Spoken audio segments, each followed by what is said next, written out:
Welcome to the Humans Outside podcast, where we focus on heading outdoors from our perch in Alaska while hearing from fascinating outside-minded guests. I'm Amy Bouchatz, and since 2017, I've spent at least 20 consecutive minutes outside every single day. On this show, we hear from others who make heading into nature just a part of who they are too. Ready? Here we go!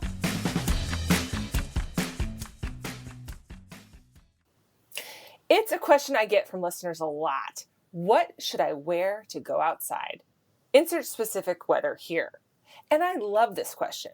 I love it because it comes from people who are trying something new and aren't sure how to get started. I love it because it's a question every single person who has ever had an outdoor adventure has wondered at some point. I love it because it's a question I have personally had many times, and even a question I still have now, particularly when I'm trying something new.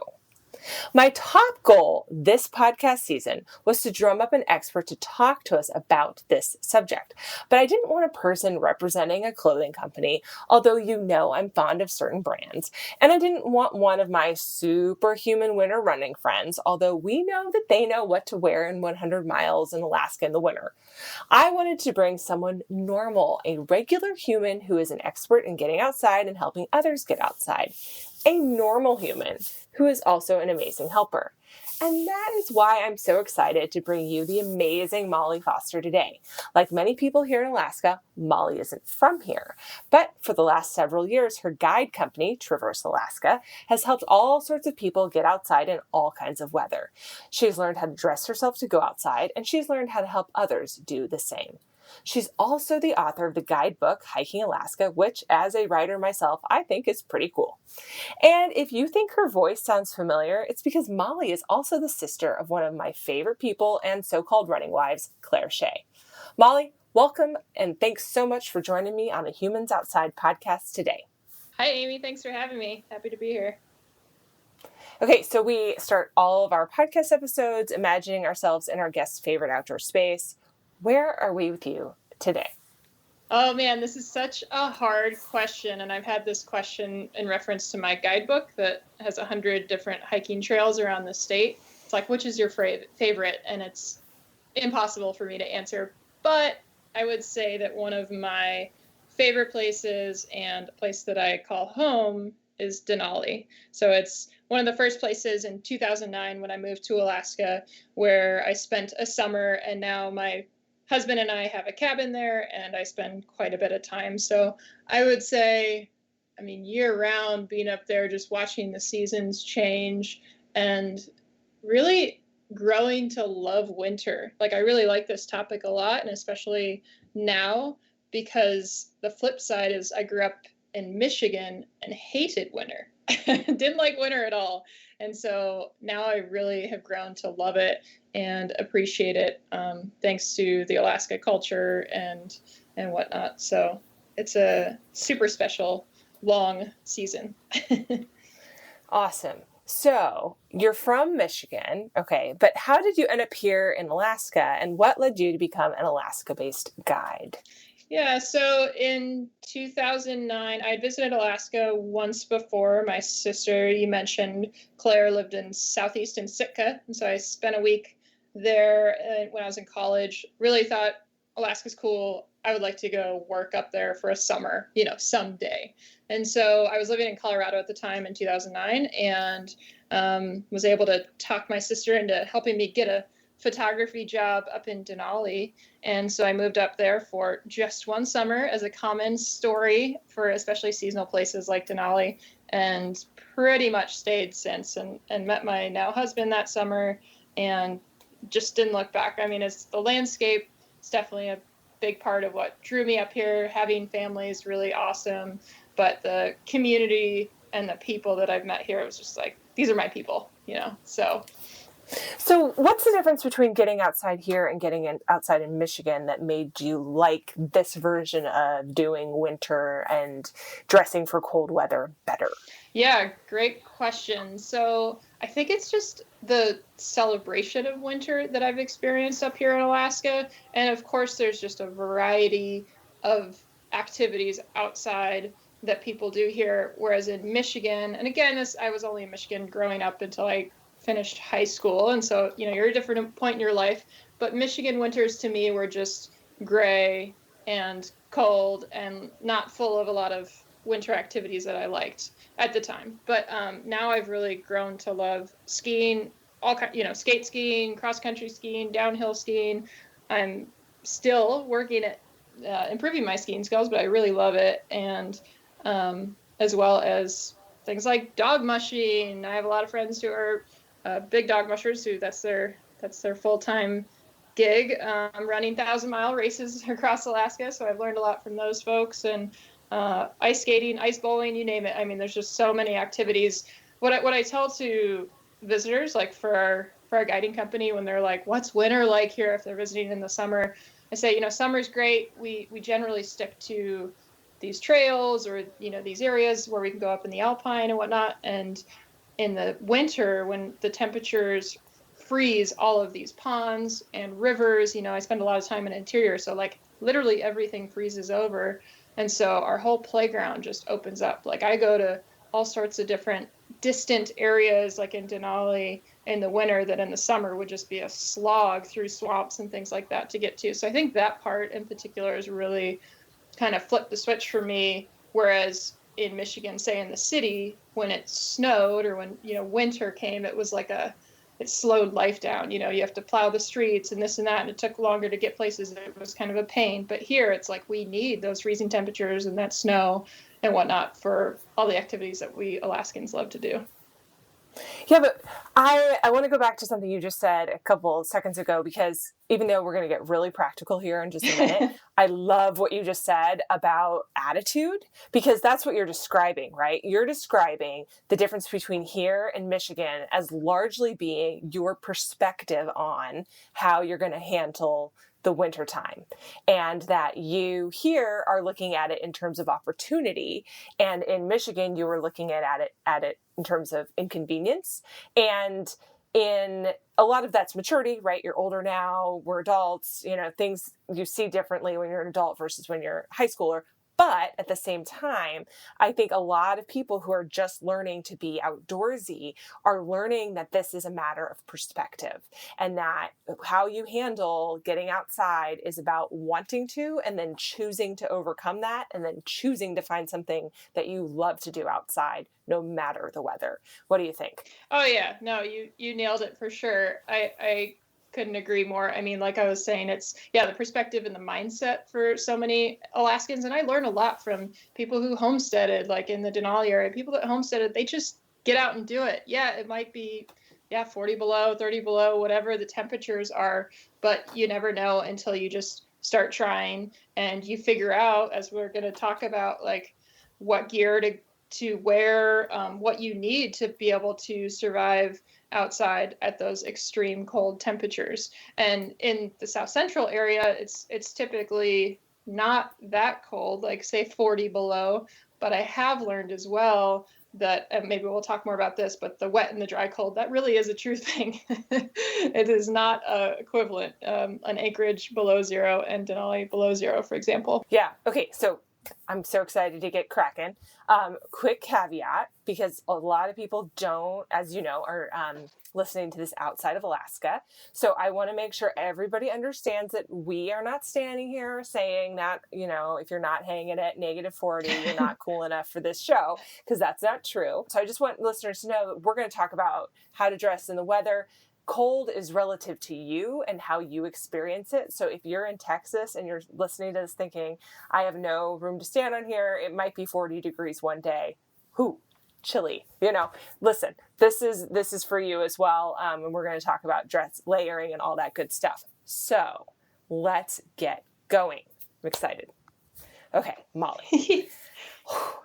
Here we go. What's the first advice you give to folks for how to dress for the cold? First thing.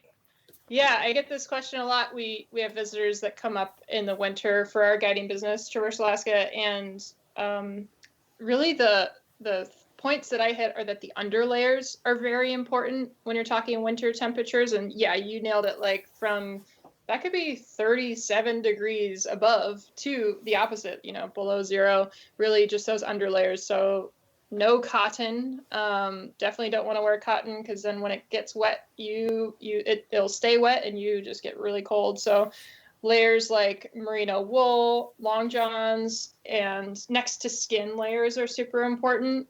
And then basically it's layering on top of that. And then I talk with folks about fingers and toes. It's all about fingers and toes after that. And for me, as we'll talk about, fingers, are a very special need for me, and I think for you as well, to be able to keep your fingers happy. And if you're warm and dry enough and you're outside, like, you're going to just enjoy yourself a lot more. I think, talking back to growing up and not really enjoying Michigan winters, I hate to harp on Michigan so much, but on the winters, I think I probably didn't know I definitely didn't know the things that I know now in terms of layering and whatnot. And so I was probably just chilly a lot and not wearing the proper gear, as well as all these other factors that we're talking about. That's the thing. Yeah. So we're saying it's about what you have on, but it's also about how you're layering it on top of each other. That no, voodoo magic is going to save you if you don't understand, like, at the very basic, no cotton. So like wicking fabrics and wearing layers. So you might have on like a pair of long johns and then a pair of like pants over top of that, and then maybe even a pair of pants on top of that, depends what you're doing. And then on top you could, you've got if you're a woman, you've got a bra or sports bra on of some kind, again, wicking, and then layer on top of that, and then go from there. And then how many layers you're wearing is really dependent on just how cold we're talking about, right? Yeah, how cold, and then also if you're moving or not. So most of the time when I was preparing for this, I was like, well, most of the time that I'm outside, I'm moving. And just recently went on a hunt. I haven't hunted much before. One of my first hunts in Southeast Alaska, and prepared for like 37 degrees and raining, which is what we had a lot of the time. And yeah, it's very important. Like with the hunting, something I hadn't experienced before was that we were moving and then we were just sitting for like hours. So also having those layers that you can keep in your backpack and throw on. So definitely that part's important. Whether when you're preparing for going outside, yeah, are you going to be moving the whole time? If you're going to be running, if you're going to be exerting yourself quite a bit, like, you don't really need that many layers, as it turns out, as you experiment and learn. Whereas, yeah, flip side is if you're sitting, then yes, maybe you do need more, those same layers as you described, and then bigger outer layers and things like that. Yeah. But you want to have this stuff on hand, and you want to remember that, that you might need it, and that you're going to figure out what you personally need to wear in different temperatures over time. But starting with having just an idea that it's the layering that makes a difference is important. It's so funny. When we moved here, I didn't you don't know what you don't know. I didn't know about layering. Like, we lived in Tennessee. When I look back at I have this pair of gloves that I have worn as a liner glove now under my mittens one time. Okay. Since we moved here, that I wore on, that's what I wore for running on the very coldest days in Tennessee. Yeah. Okay. Like these fleece lined Nike running gloves. Mm-hmm. All right. And I keep them, just in case, but I'm probably never going to wear them again. And I wore, so coldest days, we're talking tights, socks, a long sleeve shirt, maybe a 3/4 zip, like dry fit, sort of wicking pullover, this tiny little hat that I can't wear here because it doesn't really cover my ears, and those gloves. That's it. That's like the freezingest day. And I think I've worn that 3/4 zip here in Alaska one time in the fall. Yeah, I haven't worn it since. Right. So my point is that it just depends where you are, but if you start with knowing that you can wear a lot of clothes at one time, just layer. There's nothing wrong with that. That's actually a good thing. Yeah, definitely. And that hunting trip that I was describing, which was just earlier this month, we had a transition lake where we would just, it was totally changed from climbing the mountain to this area, and then the next zone was going to be a little slower pace, maybe even sitting for hours, things like that. So I went from maybe even a t-shirt or long sleeve on top, and just hiking pants, to layering up, maybe putting on long johns, putting on rubber rain gear, and lots of layers on top, on top. And then I wore my, what I call emergency mittens, because it was like high 30s and raining, with Gore-Tex liners on the outside. So it's, it's not one for fashion, but hey, I was comfortable. Yeah, well, that's the other, like, I think I posted a picture not long ago of my high Alaska fashion, right? And I had a bunch of layers on. That's what the picture was, like my hobo, color coordinated, not layer situation. But that's what it was. I had tights, I had boots, I had socks, I got my skirt, I had a vest, it's like ridiculous looking, but I was comfortable. Mm-hmm. And you're right. We're not always the most fashionable looking people, but we are warmer than the other guy. So Exactly. So that's what matters. So how do you know how many, is it experiment? How do you know how many layers to wear? Yeah, that's tough to say. It just depends. There's a lot of variables, but I definitely experiment. And for folks that are like just trying to dip their toes for going outside, I would start with like little walks out your front door and whatnot at those different temperatures, and then you'll figure out, as we're talking about, like what you need, because it varies so much from person to person. And like I have in my head, if I'm going on a adventure and it's going to be 30s and raining and wet, I have a whole quiver of, say, gloves and gear that I pick from for that. And then I have the drier cold in interior Alaska, where it can be pretty extreme temperatures. I have the layers in my mind of like approximately what I need, and then you just adjust from there. So you've now mentioned dry versus wet cold twice. Can you talk a little bit more about the difference between that? Like, how do people know what that means? And then also, what is the difference between how you get dressed in that? Do you wear more for wet cold than for dry cold?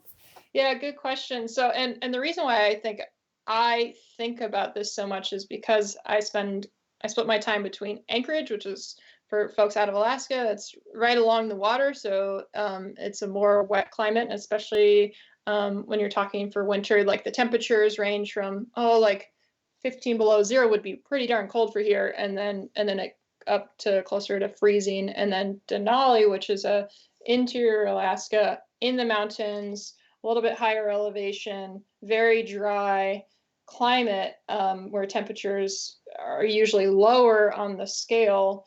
But it is that dry, wet, cold. So I've gone between the two locations frequently, wearing the same gear, and I've gone from like 30 below in Denali to downtown Anchorage, where it's slightly breezy and zero, and been wearing the same gear and been a little bit. It's like the wet cold is like a little bone chilling, like it feels like it kind of cuts through a little more than the dry cold, if that makes sense. And I'm no meteorologist, obviously, to be able to describe the differences, but basically just that like high mountain dry air, or the more the like maritime wet climate difference. And across the lower 48, of course, there's areas that are going to be drier or wetter colds. Yeah, I find that to be true as well. And maybe final thought just on the overall layer subject, just sort of overarching, is that my other mistake when I moved somewhere cold was that I thought that I only need one jacket. Like, hello, I have a jacket. Why do I need, like, first of all, if you own like more than 4 jackets of different varieties, you own too many jackets. That was not true, by the way. And also, you have a jacket. Why do you need all these other clothes? But the truth of the matter is, if you live somewhere where it's below freezing, really, you need your jacket, and then you probably have layers under that jacket. And how utilitarian the jacket is based off of its warmth to start with, how cold it is where you live, but also how many layers you're putting on underneath it.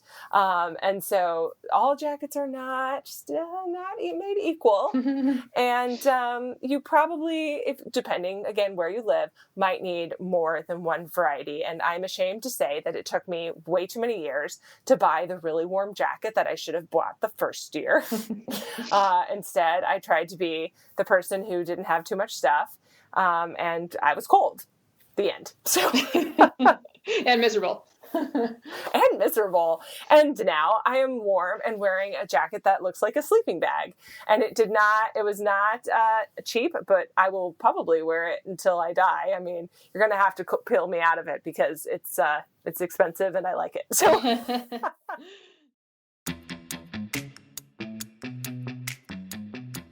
Hey humans, just a quick break to thank our Patreon supporters. These guys make running the Humans Outside podcast possible. Today's special thanks goes to Rachel Granat, yes, one of my so-called running wives, who signed up to support the Humans Outside podcast monthly.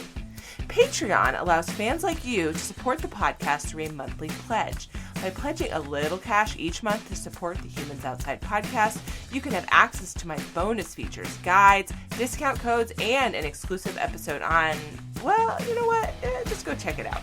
Check us out on Patreon at patreon.com/humansoutside. That's patreon.com/humansoutside. Now, back to the show.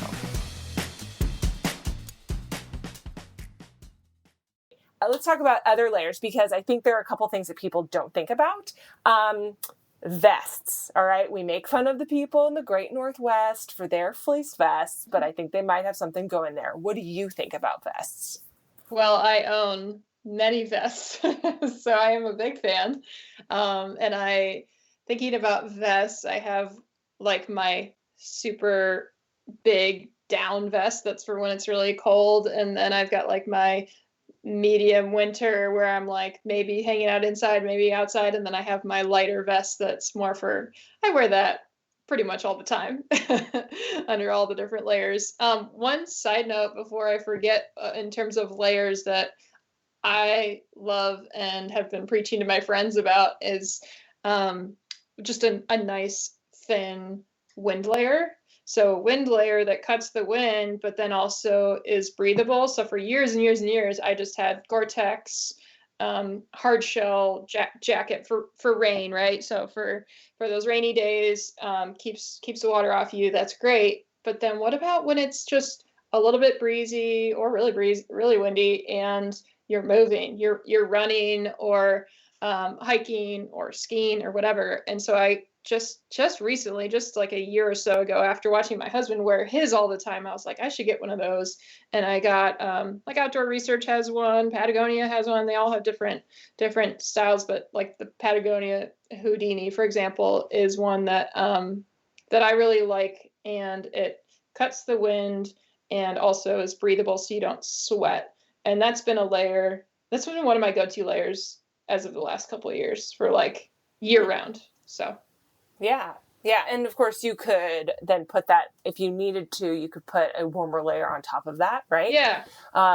Or the glorious vest underneath it. Yeah, definitely. In any order. So the fashion is definitely last, but function is there. But yeah, my husband and I kind of have a joke. So he's like, how many wind layers do you have on today, Molly? Because I'll have like that breathable wind layer and then maybe a harder shell on top. So, but going back to your original question, vests for sure. Vests are amazing. And you can wear them under layers and then wear jackets on top, or you can rock wearing a long sleeve jacket and then a vest on top. I know a lot of people who do that, especially thinking of some musher friends, dog mushers, people that run sled dogs.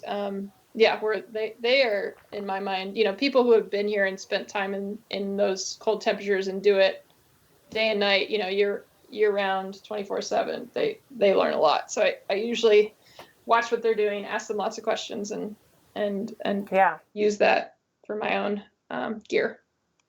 And the reason a vest works really well is because it's keeping your core warm, which is of course where your heart is and where all your blood comes from, and other very minor things like that, right? Like that's the physiological reason that it helps, right? Exactly. Yep. It just keeps your core warm, and if your core is warm, usually you're overall warm. Fingers and toes for myself, and I think for you maybe as well. It takes a little longer to get to, but yeah, a vest will keep your core warm, which is very important.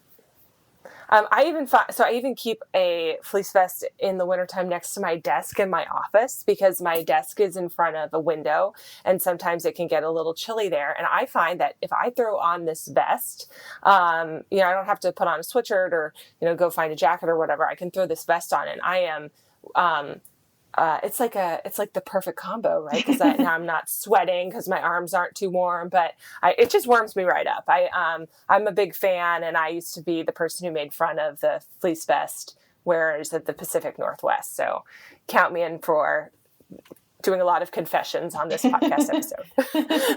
I guess it's like Amy's cold confessions. Okay.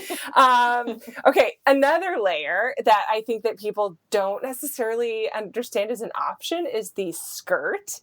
It's like a blanket for your legs. And I had never seen anyone wear this outside of Alaska, although I admit I haven't spent a lot of time in cold, snowy places outside of Alaska. Is a skirt a widely known option, or are we just that cool here? We're pretty cool in Alaska. We set our own fashion that is distinct from the rest, it seems like. But I agree. A lot of visitors folks that we have that come up here to Alaska in the wintertime notice and comment on those vests, and then they try them themselves. And it's similar to what you were describing with that vest, where it's like, ooh, my butt can be warm, and I can like your whole, like, your over your pants are warm because it's down skirt. They make them in a variety. It's like there's the short version if you're running or you're moving, biking, and then there's the longer version that is basically like a sleeping bag around your legs. And yeah, it took me a couple years living in Alaska to get into it, because I was like, I don't know. And then I tried it on and I was like, I need one of these. And now I actually throw it in as like an emergency gear, if I'm going backcountry skiing or things like that. We've talked to friends about, in terms of wilderness responsiveness, if something were to happen, it's like you've got this almost like a sleeping bag that packs down really small because they're down or synthetic. Okay, so you have mentioned down and synthetic a couple times, and then you also mentioned soft shell and hard shell. Can you break those terms down for us? Yeah, so down and synthetic, down being really, really compacts, very small, is the pro for down, and it's super warm, obviously. But the con is that if it gets wet, then like totally saturated, like a down sleeping bag gets wet, it's not warm anymore. Whereas synthetic is the flip side, where if it does get wet, it'll still keep you warm. It doesn't pack down as small as down, but it is comparable. And lots of jackets come in down or synthetic, sleeping bags, lots of different equipment and gear that come in both of those. And then hard shell and soft shell, referring to most commonly like jackets, but also pants. So hard shell is like Gore-Tex material, or depending on the brand, they may have their own type of Gore-Tex water repellent, like to be waterproof. And it, obviously if it's raining or things like that, it'll repel that water. Whereas a soft shell is, it's a little bit more moldable, like it's easier to move in the soft shell gear, but if it gets saturated, it's not necessarily going to repel the water in that same way. Is that absolutely. No, that's perfect. And I think it's hard to, I don't want to assume people know the differences between those things, or what they're looking for, but yeah, absolutely. That sounds like a great breakdown to me. I own, I think I have one down jacket and a down vest, and then everything else I have is synthetic, and that does the trick for me. It's also easier to wash the synthetic, right? Mm-hmm. Like it's not as tricky to launder. And I like clean laundry. So yeah. What can I say? Yeah, totally. And another thing I own in synthetic instead of down that my friends have in down is the puffy pants. Are you familiar with the glory of the puffy pants? Oh yeah, puffy pants are amazing. So super warm. Yours are down or synthetic? Mine are the Mountain Hardwear synthetic. Yeah, those are great. I have the same ones. Just got them added to the gear closet a couple years ago, and yeah, you can find me wearing those pretty much any time in the winter, especially if I'm hanging out outside, but also really comfortable inside. In our cabin in Denali, it's like it's a dry cabin, so I'm going outside quite a bit. That's, or going outside to use the bathroom and things like that. And so why not wear down pants and be comfortable? But yeah, similar to the skirt that I was describing, the down skirt situation, it's also worth throwing those down pants in the backpack on an adventure, because I use the word emergency, and just like emergency gloves, emergency pants, but it's just when you're super cold, it's just really nice to have those layers that you can throw on if you're at the top of a mountain, or you're just on a neighborhood park or wherever, and if you get a little chilly. Absolutely. I'm happy to announce to our podcast listeners that Claire has recently bought the pants. So this has been a subject of long discussion here on the Humans Outside podcast, the pants, capital T, capital P. They have a title. Yeah, and so something else to add as well is when I'm thinking of when I'm wearing my down pants, a lot of times if I'm inside or in a cabin or whatever, I'm also wearing down booties, like around my feet. So I don't know if those are in your gear closet, but they're really nice. They're like having a sleeping bag around your feet. They are not, but they might be on my Christmas list now. They're amazing. Yeah. And when I've gone on like longer winter camping trips, which I never thought I would say, going back to like growing up, not loving winter, I've done that in interior in the Arctic, and having the down booties are like essential camp shoes, and I'll even sleep with them on, like in my sleeping bag if it's really cold, and then you're going outside to do your business and whatnot, and like cook and things like that, and you just keep wearing the down booties because it's like that, or your ski boots, or whatever your mode of travel I love it. Okay, so let's talk about hands and feet, because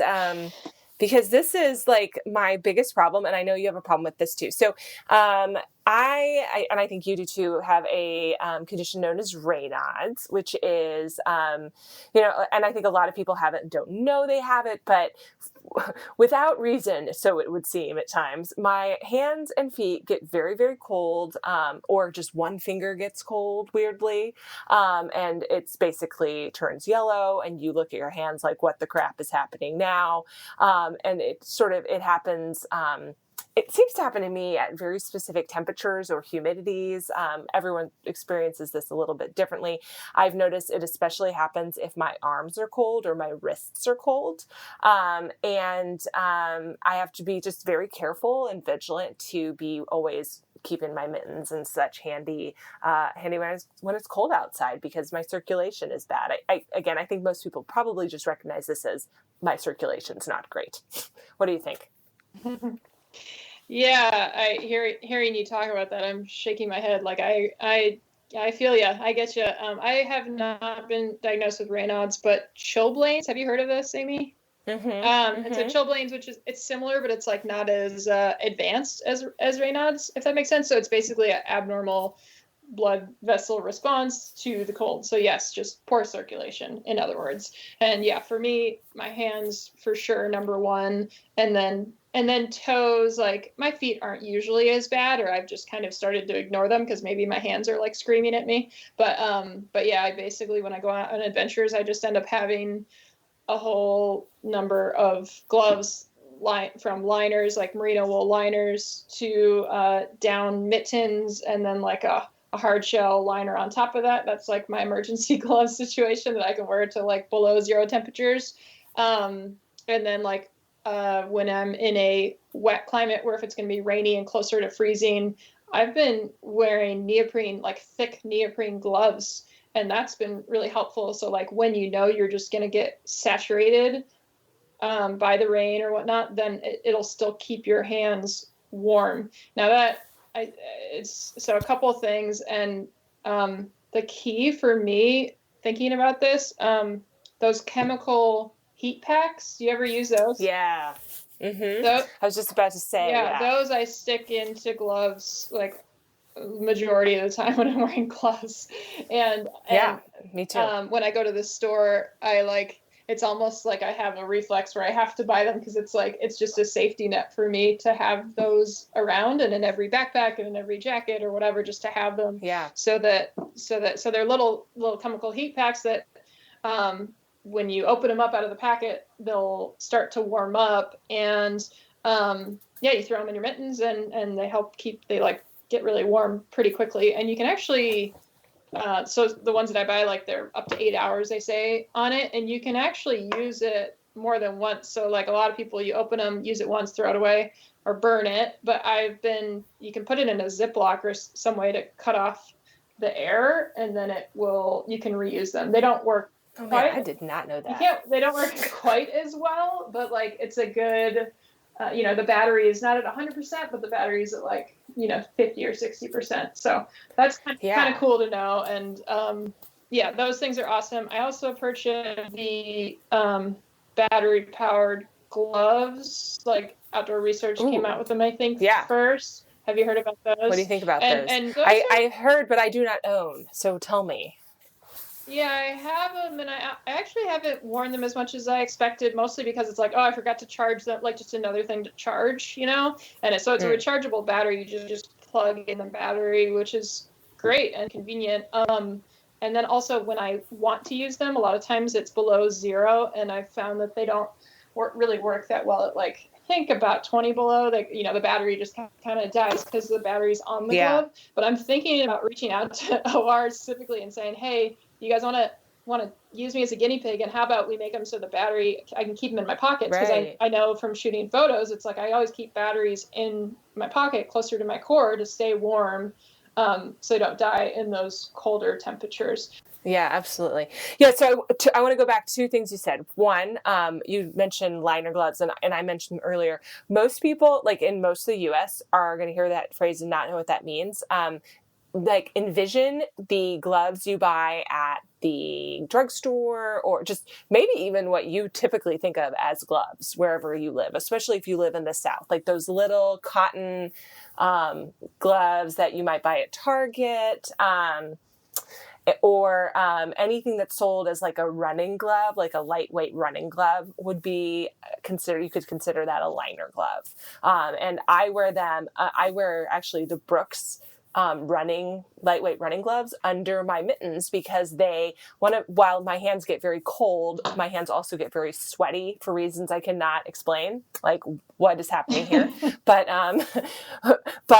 it's, that happens. So the liner gloves helps with that, because these running gloves are made with that wicking material that takes that sweat away from my hand, right? And then my down mittens, which I cannot wash, do not get weird smelling, because I'm wearing liner gloves that are absorbing that sweat instead of making my my mittens stinky. If you've ever smelled hockey gear, that's an example of people who cannot wash their stuff. We don't want to be those people. So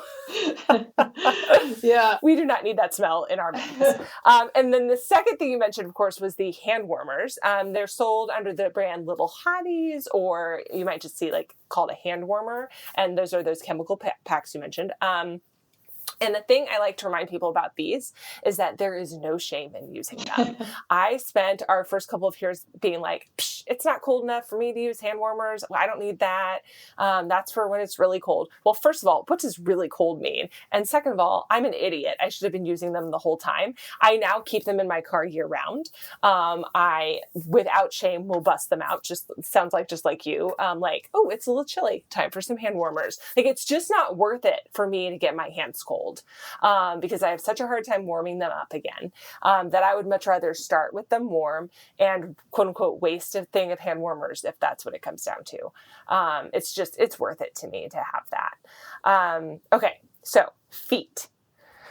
What do we do about our cold little tootsies? How do you know what boots to buy? Like what's going to be warm, and what socks do you wear? Like, is the thicker the better? Is it material? What do we do? Yeah, good question. So before I talk about the materials, they also make hot hands, and then they also make hot feet. So the little chemical packs they also make for your Yep. feet. So they have a adhesive to it. So like I'll put them in when I'm putting my ski boots on, for example, I'll stick it on like my toes, and it'll keep that area warm. So those are awesome as well. In terms of socks and boots, what to wear in the wintertime, definitely same as what we've been talking about. It's all about the materials, what materials, non-cotton are going to be best because it's going to wick away the sweat when you start to sweat, or that moisture. And so I mean, my sister makes fun of me because I am like dressed head to toe in merino wool very often. And so definitely socks, merino wool. I have a lot of merino wool, or like regular wool, or just any sort of wicking material. And then for boots, I've accumulated over the years spending winters in Alaska and spending winters in different climates and different temperatures within this huge state. Everything from rubber boots, like the extra toughs that are pretty iconic in Alaska, that are great for when it's raining. I have an insulated pair of extra toughs that I wear pretty much in the winter, like in Anchorage, if the temperatures aren't too cold. And then when I go north to more interior temperatures, I have a pair of mucklucks, which are made in Ely, Minnesota, another similar climate. And they are like moose hide. They're made from moose hide and have wool liners. And I just want to talk a little bit about intuition liners. Like, and this is getting kind of techie and whatnot, but like they come in a lot of ski boots, but those are pretty amazing because and I'm not a super big gearhead, I swear, but like to talk about the technology, but I've just seen a lot of folks use those, and I use them myself, the intuition liners, because they're like a closed cell foam liner. And so it'll keep your feet warm, even if they get wet, actually. So like they're in my ski boots, and if we're crossing a river or something and they get wet, you can actually just dump the water out and keep moving, and they'll stay relatively warm. So long story short, it's all about the materials and the technology. I don't really have a general like this is the boot for the winter, because it really does just depend on what the temperatures are doing, what kind of climate you're in, and even layering. I'll even layer with socks. Like have a little thin liner, and then wool, like a thicker wool sock, and then my boots, and maybe some little hot toes or little hottie, if it's really cold. Yeah. Well, it depends what you're doing too. Like if I'm out hiking, I'm going to wear a different winter boot than I am if I'm going for a walk in the woods behind my house or even down the street. Here where I live, ice is a big concern. It gets very, very icy here in the Matsu Valley. In fact, we have ice fog right now. It's fog that's so cold that it's leaving ice all over everything, right? So it sounds very ominous, but it looks really cool. So I really like a boot just in general for like general outside stuff this time of year that has a good grip on it. So I'm not going to fall on my butt while I'm walking around, right? So I adore my Ice Bug boots that they're actually a Michelin rubber sole that grips the ground really well. It's the same thing that's like used in tires. They're not studded because I like to be able to wear them in stores and wear them all the time. But boots are great to buy because they people who sell them rate them. So like the companies that make them have a rating on them for how cold it's supposed to be able to wear them to. And so I find that if I buy a boot that's rated to well below 0, I'm good to go almost all the time for just normal outdoor walks and just casual outdoor stuff in the wintertime. And then of course, if I'm out running or whatever, I'm wearing a much different shoe than that particular boot. I also really like to have a boot on that is easy to get on and off, because I am, trying to just go for a walk during the day, like just get outside a little bit. Right. But I don't, the thing that drives me insane in the wintertime compared to the rest of the year is how much work it is to go outside. Like I have to find all of this stuff and then I have to stop and put it all on. And then when I come home, I have to take it all off. And that just drives me crazy. And so having things that are easy to get on and off are really important to me, just as a sort of casual, like I'm not mountain climbing, just trying to go for a walk here, guys. Yep. Yep. Yeah. And they make insulated hiking boots that I would think, like, if I lived in the lower 48, I would probably wear those and just rock those all winter. And then, whether they're laced or maybe a version that's a slip-on, because I totally agree with you. It's really nice to be able to just slip things on and off when you have so many layers that you're dealing with in the wintertime, and just makes it more realistic where you're like, okay, slip these on, go on a walk or go on a hike or whatever you're doing.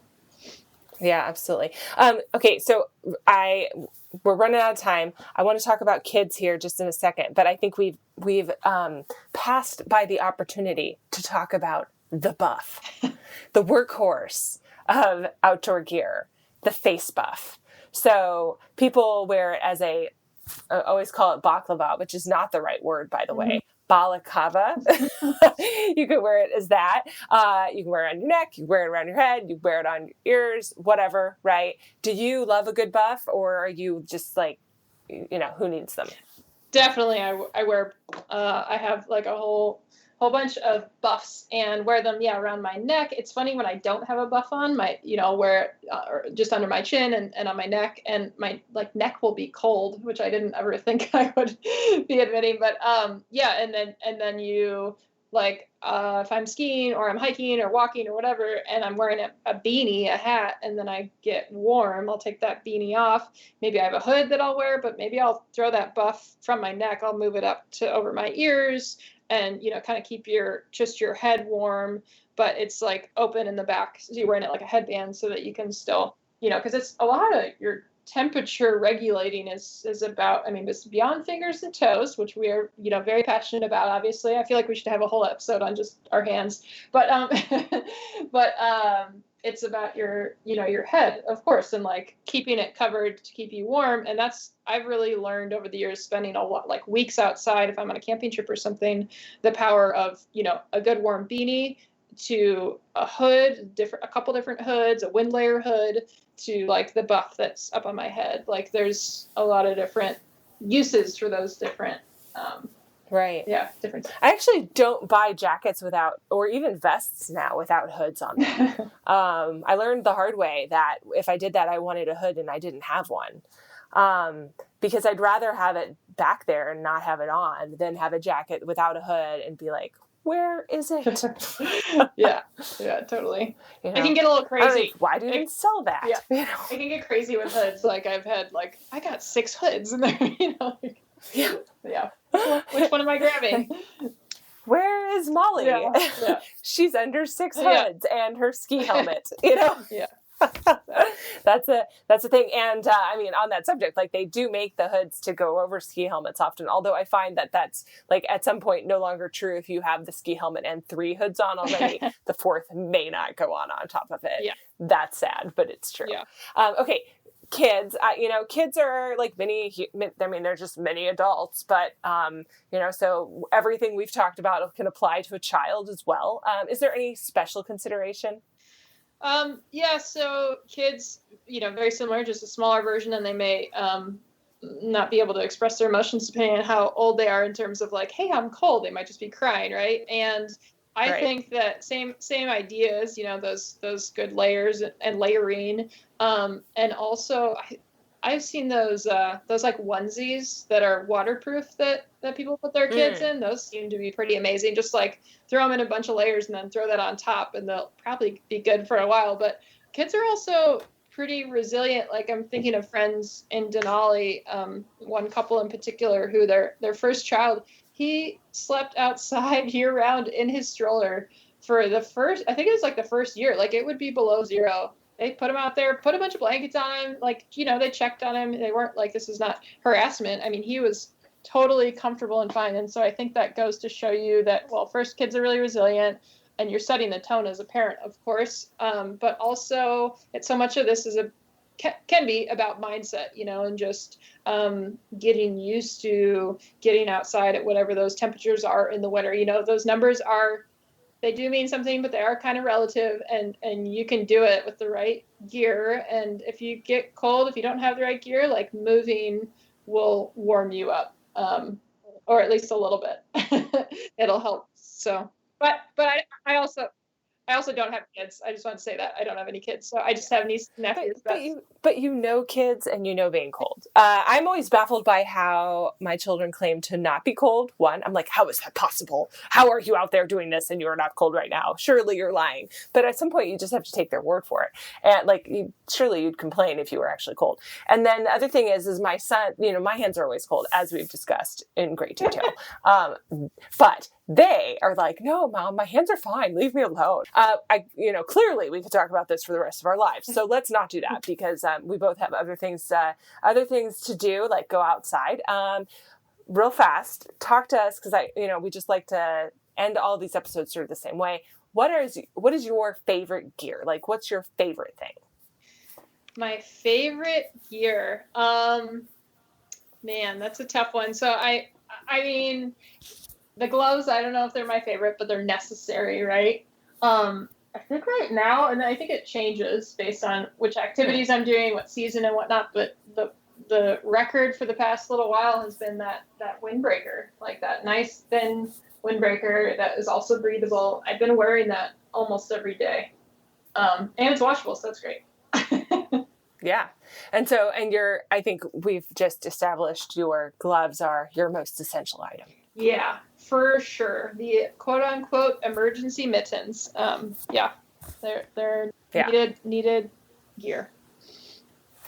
Okay. And last but not least, if you were going to describe for us your favorite outdoor moment ever, just somewhere, like if you close your eyes and try to think of some, just that perfect moment, where are you and what are you doing?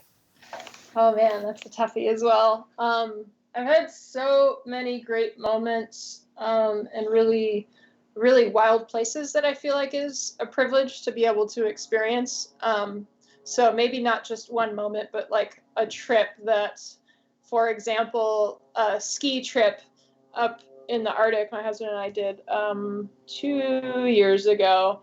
And it was just really spectacular where we left this remote village in the Anaktuvuk Pass and Gates of the Arctic, and then skied to the road to Wiseman. And just that trip, it was something I was intimidated about, mostly because of the temperatures and mostly because of my hands. But I was able to do it, and we camped along the whole way, and we didn't see a single person, tons of wildlife sign, and that was just really, really special to me. I'd say that was the standout trip of recent years. Mollie, thank you for sharing your expertise with us and with this highly practical episode of the Humans Outside podcast today. Yeah, thanks, Amy. It's a pleasure to talk with you and talk about all these things as we get ready for winter. That's it for this week's episode of the Humans Outside podcast. If you've enjoyed this episode, give us a little love and leave a rating and review to make it easier for other listeners to find the podcast too. Until next time, we'll see you out there.